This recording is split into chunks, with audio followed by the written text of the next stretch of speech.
snow is softly falling outside. The fire crackles warmly in the stove.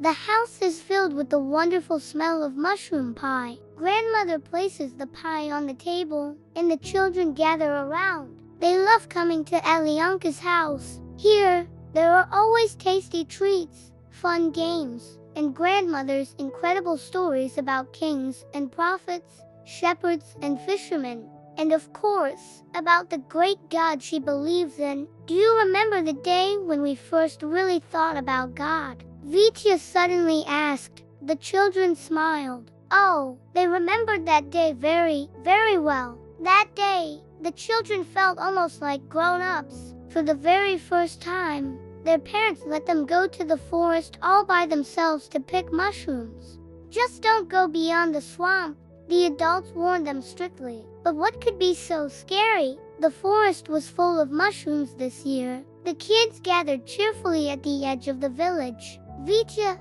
being the oldest, was just about to give the command to go, when suddenly, grandmother came out of the last house, holding little Alyonka by the hand. The children all exchanged glances. Oh no, not her, they thought. Alyonka didn't really play with them much. She was often sick, she wasn't doing very well in school, and she always went to church with her grandmother. But worst of all, she always said that making mischief was a sin. Whenever the others wanted to sneak into someone's garden or play a trick on a passerby, Alyonka would just quietly say, "That's not right. It's wrong. Holy girl." The children would whisper behind her back. Then grandmother spoke. "Children, I'm getting too old to gather mushrooms. Please take my granddaughter with you. Go with God." Vitya just smirked. With God? What? Is God going to pick mushrooms with us? The other children started to laugh. No, grandmother answered calmly. God will protect you. Protect us from what? Vitya shot back sarcastically. There's nothing in our forest but a few squirrels and mosquitoes. Laughter erupted again, but grandmother stood there, watching them go for a long time, her eyes fixed especially on Alyonka's bright red woolen socks.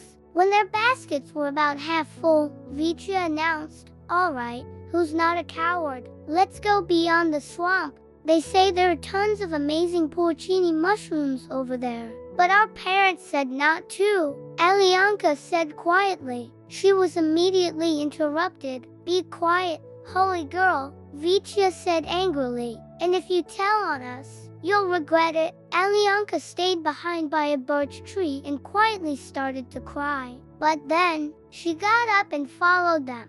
Beyond the swamp, the children scattered deep into the forest. Happy shouts echoed through the trees. "Look how big this one is. Wow, there are so many of them here." But soon, the sun began to set, casting long shadows through the woods. "That's it, time to go home," said Sveta. And that's when they realized they had no idea where to go. All the trees looked exactly the same. The paths they thought they knew had completely vanished. "This is all your fault, Vitya," Sveta cried out. "I should have just stayed with the holy girl." And just then, as if by magic, they saw Alyonka. She was standing there calmly, holding a single red thread in her hand. "I won't get lost," she said. "I marked the way." They finally understood. Alyonka had unraveled one of her red socks and had been tying little red threads to the trees. From one tree to the next, from one red thread to the next. They followed the trail and found their way back. When the children finally reached the hill overlooking the village, they were blinded by bright headlights. A car was already out searching for them. "Thank you, Lord," Alyonka whispered into the cool evening air. And at that exact moment, every single one of the children silently agreed with her. For the very first time, they understood the God that Alyonka believed in was truly near, and he had protected them.